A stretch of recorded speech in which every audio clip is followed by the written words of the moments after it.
Red Light, Green Light, invented in 2021 by Netflix original series Squid Game, has quickly become a popular activity among children around the globe. Now take that basic concept, mix in man-made horrors beyond comprehension, and the Second Amendment. Toss it all into a blender with a pinch of self-inflicted pain and suffering, and out comes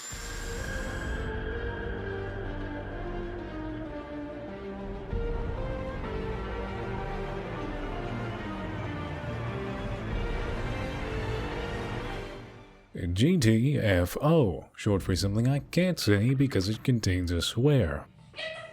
Follows the silly little adventures of a group of prisoners suffering from onset dementia, as they're tasked by a mysterious entity called the Warden to delve deep into a ruined facility buried within the crash site of the asteroid that killed the dinosaurs. Wait, what? Crawl into the skin of one of 4 prisoners, ranging from a red-blooded, God-fearing American, a cunning Nigerian with a couple secrets to keep, a cynical, comical, but also reliable Irishman, and this one is British, all of whom have spent a little bit too much time in the freezer. Strap into the Drop Tower amusement park ride before hurtling down a massive hole carved into the facility by unknown means, getting dropped off neatly at various depths depending on the chosen expedition. Expeditions which are categorized by number and letter, increasing in difficulty the deeper down one goes, all of which falls under a specific rundown. This video takes place during Rundown 7 Rise. Prior rundowns and their lore can no longer be accessed outside of a wiki article, at least not by conventional means. It's a rather touchy subject, so I won't touch it. Now, I won't lie to you, unless I could stand to gain anything from doing so. GTFO is a hard game, built with 4-player co-op in mind and nothing else. Bots exist, which in some cases are better than real players, but in more heated situations, having one's teammates calculating their next move via the Pythagorean theorem is less than ideal, leaving only 3 options. 1. Playing with friends. Why are you crying? 2. Gambling on the metaphorical roulette wheel of random matchmaking, where the chances of being paired with a competent individual is just as high as getting matched with somebody fresh out of a botched lobotomy, assuming you can even find a match to begin with. 3. Joining the GTFO Discord, which has a mostly friendly and helpful community. Finally, while it is technically possible to solo most if not all expeditions, I can't legally suggest the consumption of that much Adderall. Now, onto the tools of the trade that will be used against the threats dwelling within the facility.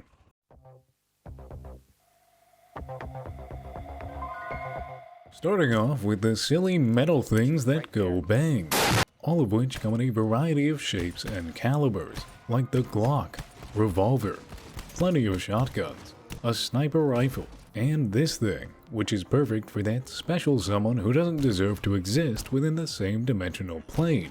Now, are some of these guns better than others? Yes.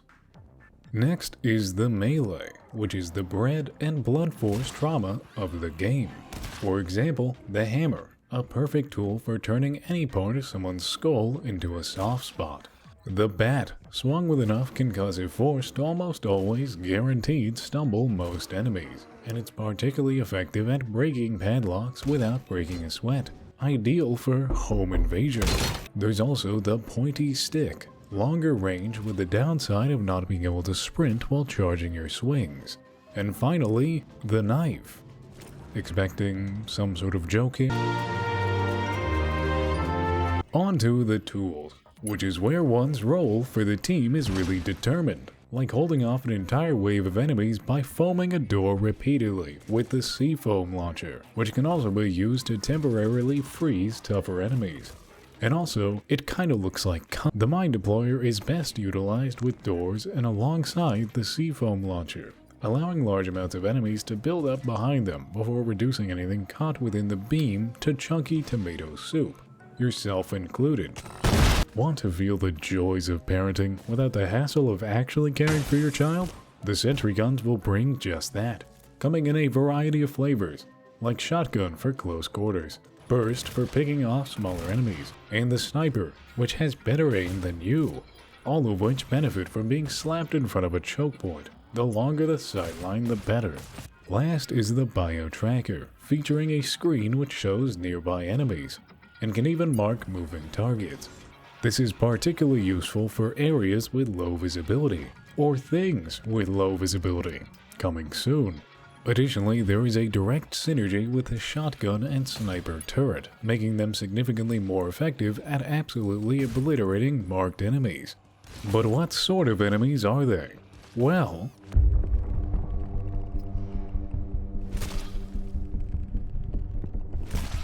sleepers, a blanket term for any abnormal abomination one might encounter while traversing the depths. This is the most common. A striker, quirked up white boy who's easy to kill when alone, tougher to deal with when not.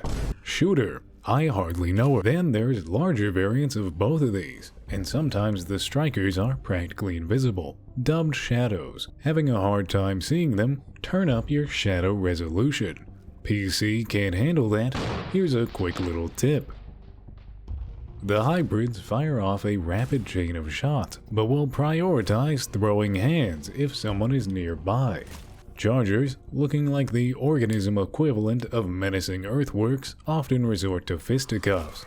The last to be covered in this section is the Scout, who stumbles around and occasionally extends her tendrils, just like one of those Japanese anime. But in a shocking twist, when the tentacles are touched, they're the ones who cry out in fear, summoning the police and also your demise. While there is more unique individuals, they'll be covered at a later time. For now, let's go over how exactly one should deal with these creatures.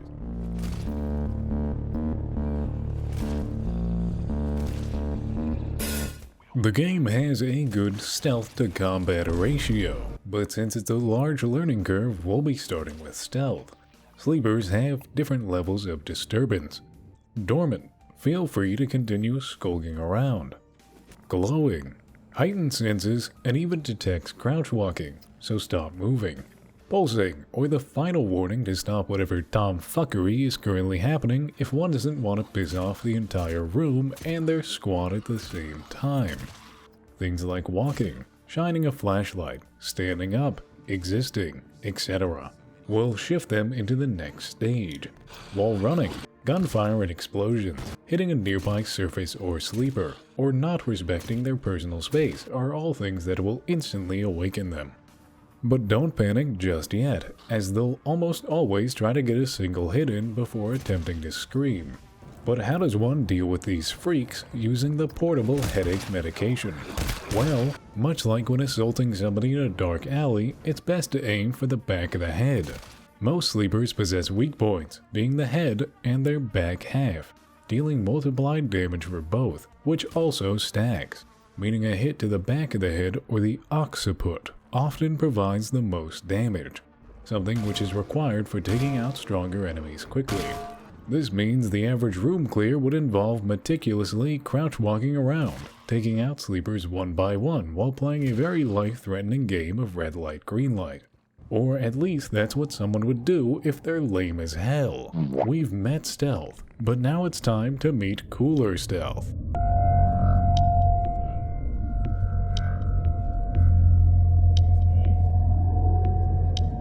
Don't get me wrong, taking things slow and steady ain't always the worst idea, but repeating this slow-paced stealth over and over again for multiple hours is agonizing. With weak points covered, all that's left to go over is proximity and long-ranged aggro. When a sleeper is killed, any nearby sleeper within a very small radius around them will awaken. However, if there aren't any nearby sleepers and there is another sleeper glowing within roughly 13 meters, then there is a set chance to trigger long-ranged aggro. But what does this mean for stealth? The most important point is that once a sleeper is in the awakened state, none of their actions besides screaming will trigger dormant sleepers, including them perishing. This, combined with weak points, allows one to slip and slide through groups of enemies, cratering their craniums in rapid succession. Of course, the approach varies with different enemies, which I could technically cover, but I won't. Good luck. So what happens when things go south, or it's one of the game's many combat sections? and a bit of gentle persuasion isn't enough to calm the hordes. Well, it's time for the combat.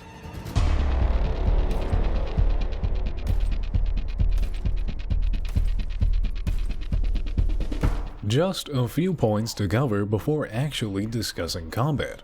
See this little tagline right here? That's a fucking lie.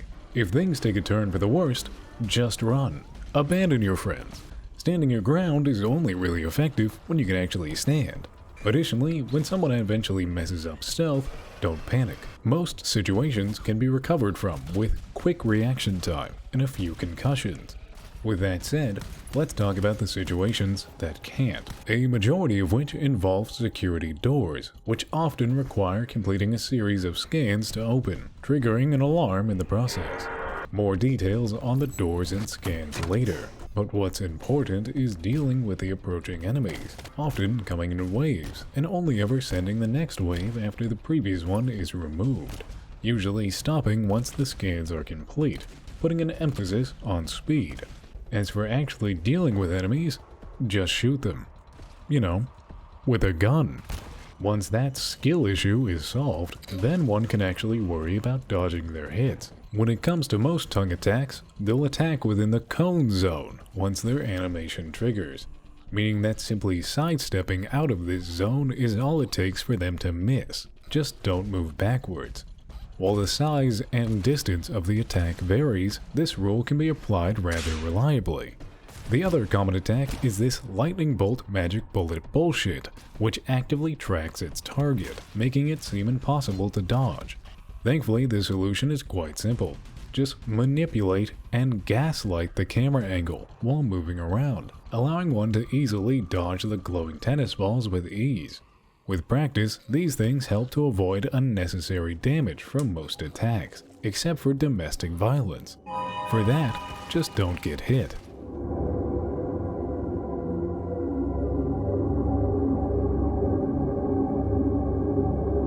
A massive structure, initially appearing to be a large mining facility, constructed within the Chicxulub crater, which seems to have also later been fitted with labs for research purposes, meaning it comes with a variety of environments, such as the mining and refinery areas, whose only purpose for being built was fulfilling as many OSHA violations as possible, or the research sectors, with labs and data centers, and finally, the floodways and the gardens. Every single expedition takes place within one of these environments. These locations are divided into separate zones, and these zones are divided into rooms. Rooms are separated by doors that can be opened and closed freely, like a door, while zones have security doors between them, often requiring scans, and also sometimes triggering alarms. These scans come in a variety of colors and conditions, but the first scan always requires a team. This one is one, this one is many, this one moves. If someone isn't present within this one, the percentage goes down. And finally, this one is a room.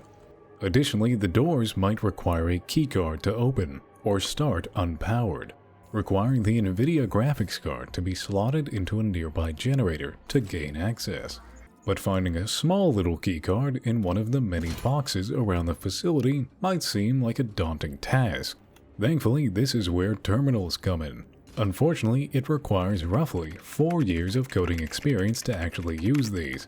But here's the most important commands. List can be used to show every single item within the expedition, and can be narrowed down by both item name/type and the zone that it's in. Query is used to learn more information about a single specific item, like its location or the amount of uses a resource pack has. And finally, ping can only be used on an item if it's within the same zone as the terminal, and it's useful for finding the exact location.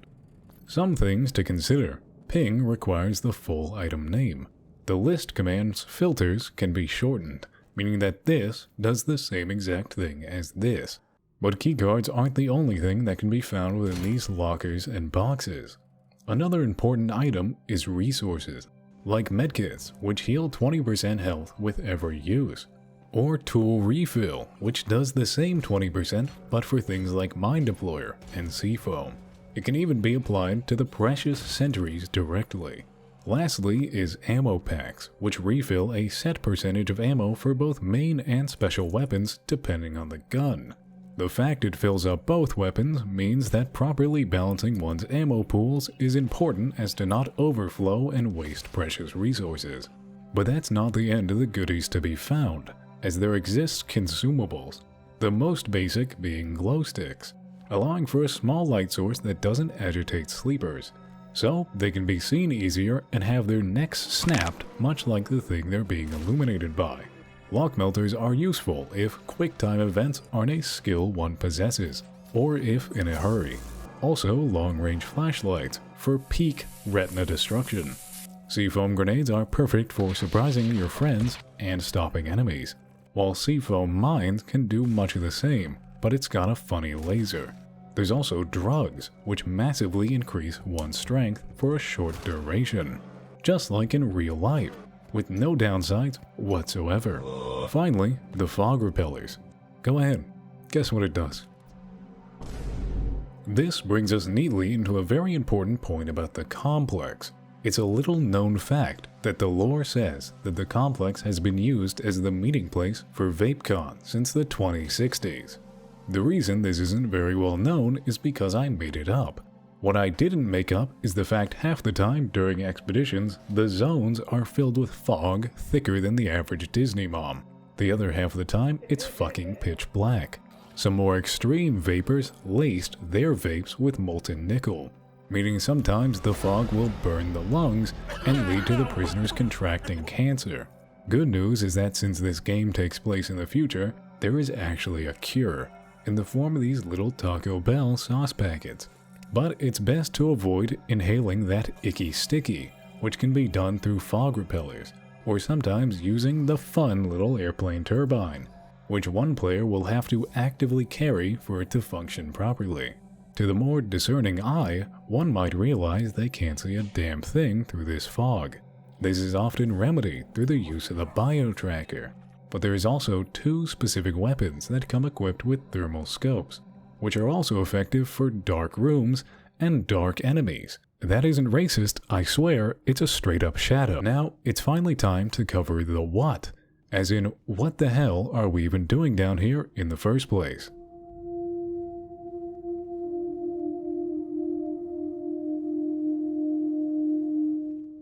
Every single expedition has a main objective, though they might also feature either a secondary, overload objective, or both. Missions that possess all three can have them completed in a single run for prisoner efficiency. More often than not, accessing these side objectives requires a bulkhead key placed inside a bulkhead door controller. As for what these objectives might be, comes in a variety, like finding a large item, powering a bunch of generators, entering a single command into a terminal, starting up an entire nuclear reactor, establishing an uplink, which requires either one or more terminals, matching the 3-letter code to a 4-letter word and verifying that word. Hope you've been keeping up with those typing games, cause the squad's life depends on it. There's also other fun objectives, like putting a baby into the G Fuel Mega Mixer, or taking that same baby and shoving it into a panini press. A majority of the more lore-focused missions, these gold-trimmed ones, involve this baby. Hello, boss baby. But not C1, which has the team collecting GLP canisters. This also happens to be the first introduction of the brand new enemy, aka the local skinwalker. If it catches someone off guard, it'll take them into its loving embrace, whisking them away to the worm zone and spitting them out in a random location. Additionally, some missions require either collecting data cubes or using a matter wave projector, both of which will warp the prisoners straight to New Mexico. Wait a minute. New Mexico, an unknown location with the highest chance of encountering flyers, and their older brother, Big Flyers, because calling it a shocker is dumb as hell. As with animal or feral child attacks, one should aim for the eye. Also figure that the mini-boss enemies of the game should be mentioned, like the tank or the mother, who's like a clown car, but with babies, and it's a living thing. Word of advice, eliminate the children first. The only way to deal damage is by attacking the bulbous flesh bubbles present on their body. After the team has completed the objective, an extraction scan will appear somewhere on the map, and it's very likely this will occur during heated confrontations. So rush to extract and hope the swarm doesn't devour your kidneys before the scan finishes. And that's it. Bada bing, bada boom, you survived. But for what purpose? What was gained? Well, obviously, drip.